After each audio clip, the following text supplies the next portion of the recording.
Jacob, hinaan mo naman yung volume ng cellphone mo. Napakalakas oh. Ang sensitive naman ng tenga mo, ate. Parang may kulang pa sa lasa ng isda.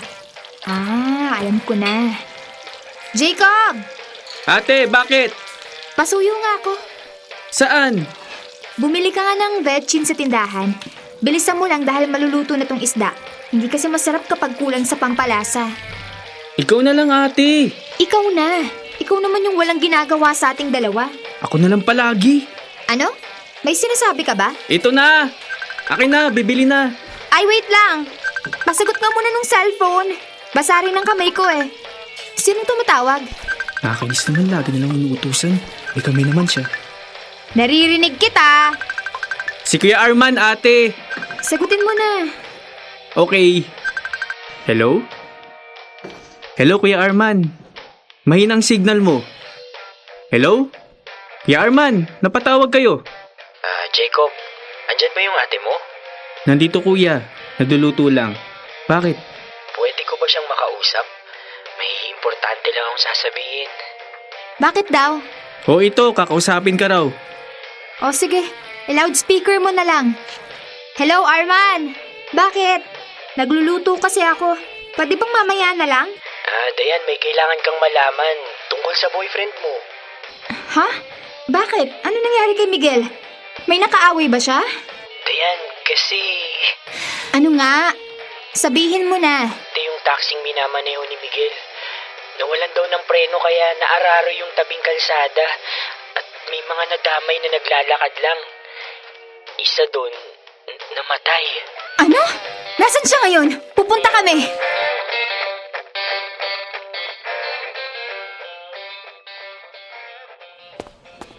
Kaya pala parang hindi ako mapakali. May nangyari na palang hindi maganda. Ate, si Kuya Arman. Dayan, Jacob, dito. Arman! Nasaan siya? Nandito, sumunod kayo. Miguel, nandito na ang girlfriend mo. Babe? Babe? Miguel, ano ba kasing nangyari? Ayos ka lang ba? Nasaktan ka ba? Ano? Babe, hindi ko sinasadya. Hindi ko gusto yung nangyari. Bigla na lang nawala ng preno yung taxi ko. Tapos hindi ko na alam. Pagbaba ko sa sasakyan, ang dami ng sugatan at nagkakagulo.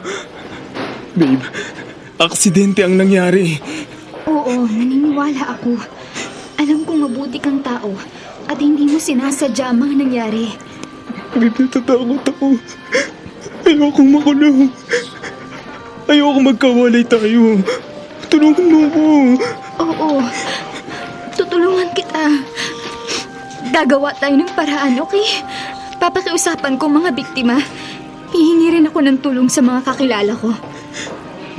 Babe, patawarin mo ako. Wala kang kasalanan. Aksidente lang ang lahat. Makakalaya ka rito. Okay? Basta, magpakatatag ka lang. Desidido ang mga biktima na magsampa ng kaso laban kay Miguel, kaya mahirapan tayong dumipensa. Ayaw ring makipag-areglo ng iba, kaya wala tayong magagawa para rito. Pasensya ka na, Dayan. Ito lang yung maitutulong ko sa inyo. Hindi. Malaking tulong na tong ginawa mo. Kung hindi mo kami sinabihan, hindi rin namin malalaman ang nangyari. Kaya salamat. Ate, anong gagawin natin? Wala tayong pera, kaya paano na?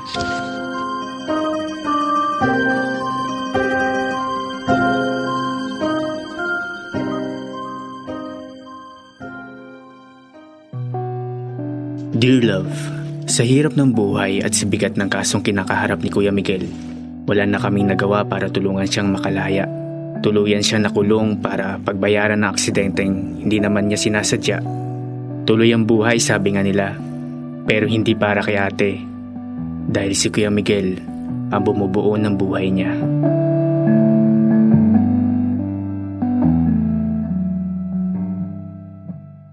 Jacob, ikaw na munang bahala sa bahay. Baka gabihin pa ako ng uwi mamaya. Oo, sige ate. Pasabi na lang kay Kuya Miguel na hindi na ako makakabisita sa kanya. Oo, sige. Ingat ka. O Dayan, ang aga mo yata. Dadalaw ka na kay Miguel. Oo, ate. Nagkasakit kasi ako nung nakaraan kaya hindi na ako nakapunta. Eto nga, gumawa ako ng chicken lollipops para makakain siya ng masarap. Pambawi ko na rin sa hindi ko pagpunta. Napakasipag mo namang dumalaw. Walang patid, walang mintis. Kagagaling mo lang sa sakit pero lalarga ka na agad. Hindi naman, Ate Celia.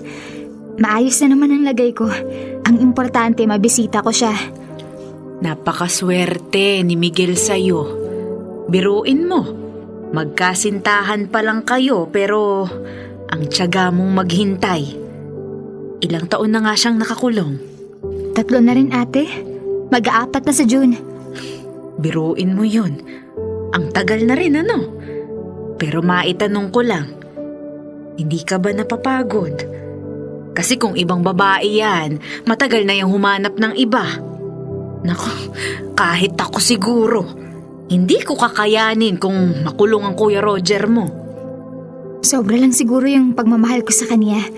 Kaya nagagawa kong magtiis kahit na mahirap ang sitwasyon. Ang tatag ng relasyon nyo. Nakakahanga ang pag-iibigan yung dalawa. Salamat, ate. O siya, mag-iingat ka. Ikumusta mo na lang ako kay Miguel, ha? Naway hindi kayo mapagod sa isa't isa.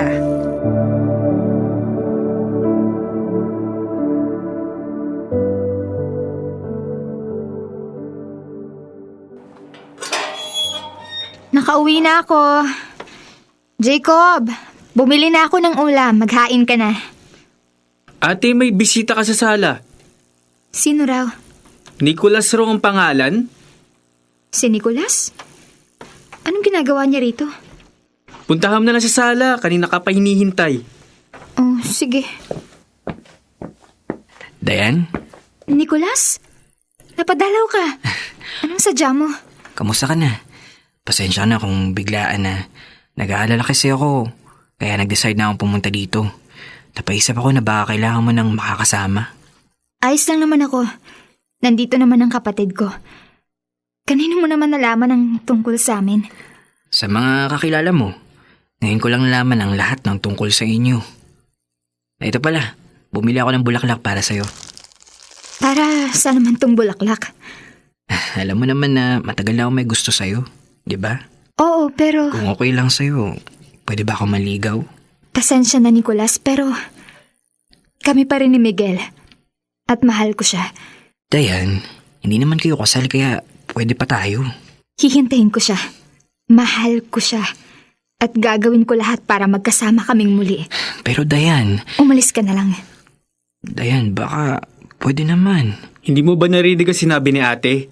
Umalis ka na dahil hindi ka niya gusto. Okay, sige. Pero tandaan mo nandito lang ako para sa'yo.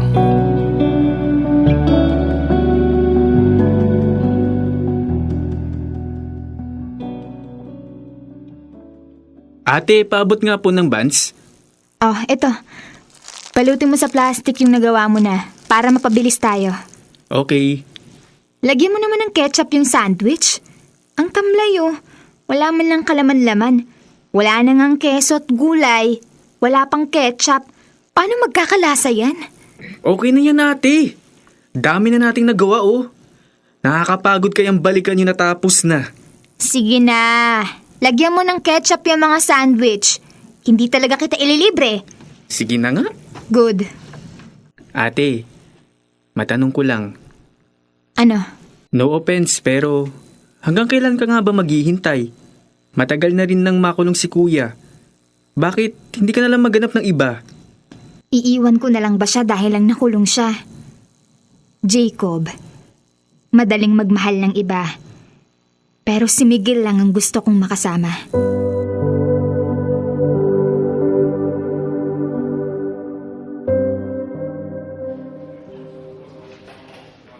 Babe, nagpatulong ako kay Jacob na gumawa ng sandwich. Di ba ito yung madalas nating baunin pag nagde-date tayo noon? Ito, marami to. Pwede mo ring bigyan ng mga kaibigan mo. Sana hindi ka na nag-abala. Ayos lang yun. Ang mahalaga, may makakain ka.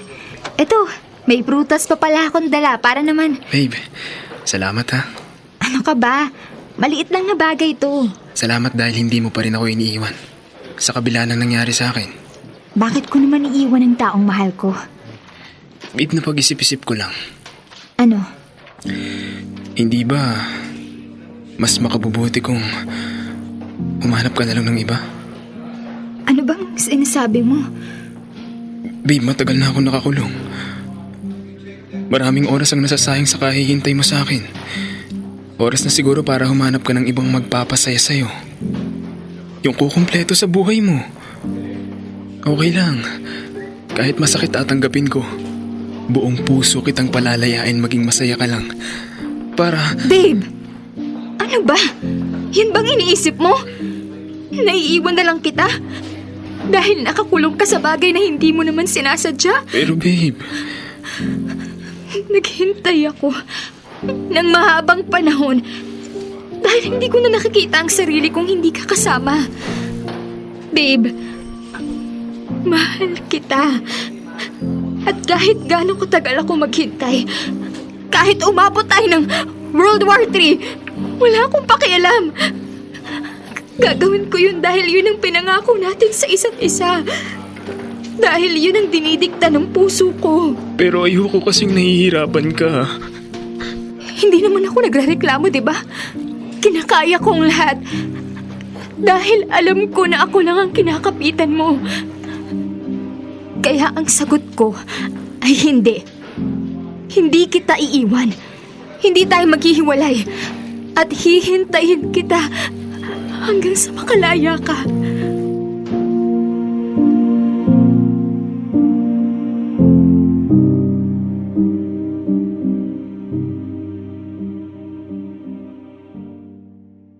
Nandiyan na ba? Malapit na ate, maghintay ka lang. Hindi na ako makapaghintay. Ngayon ko na lang ulit mayayakap si Miguel na wala sa loob ng kulungan. Matutupad na yun ngayon. Nagbunga na ang matagal mong paghihintay ate. At sa wakas, makakasama mo na si kuya. At salamat din sa'yo dahil sinuportahan mo ako. At ako ba naman ate, kapatid mo ko. At syempre, kung saan ka masaya, doon ako. Kaya favorite kita. Ate, ano ba? Huwag mong guluhin yung buhok ko. Oh, yan na pala siya. Kuya Miguel, dito. Jacob, Dayan. Miguel, salamat sa Diyos at nakalaya ka na. Natupad na rin ang matagal kong pinagdarasal. Ang makasama kang muli. Maraming salamat, babe. Salamat dahil hindi mo ko iniwan. Ikaw ang naging dahilan kung bakit ako naging matatag. Kaya ngayong malaya na ako, gagawin ko ang lahat para ikaw naman ang pagsilbihan. Magsisimula ulit tayo ng panibagong buhay na magkasama at wala nang rehas ang makakapigil sa ating pagmamahalan. Oo, wala nang makakapagpahiwalay sa atin. Ate, para sa'yo. Mabuti na lang na itago ko yung bulaklak sa damit ko. Pasensya na kung medyo naipit. Jacob, ano to? Hindi galing sa akin yan. Kay kuya. Babe, ano to?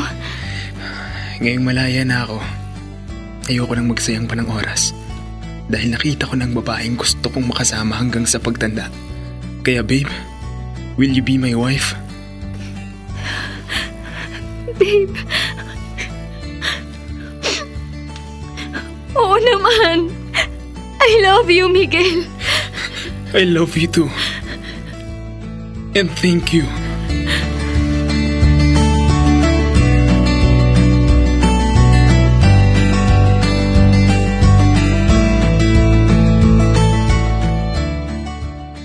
Dear love, ang tunay na pagmamahal ay marunong umunawa at maghintay, tulad ng ginawa ni Ate Dayan kay Kuya Miguel. Pinaghiwalay man sila ng rehas, ay hindi naputol ang kanilang pagmamahalan. Iba talaga ang pag-ibig na tunay at wagas.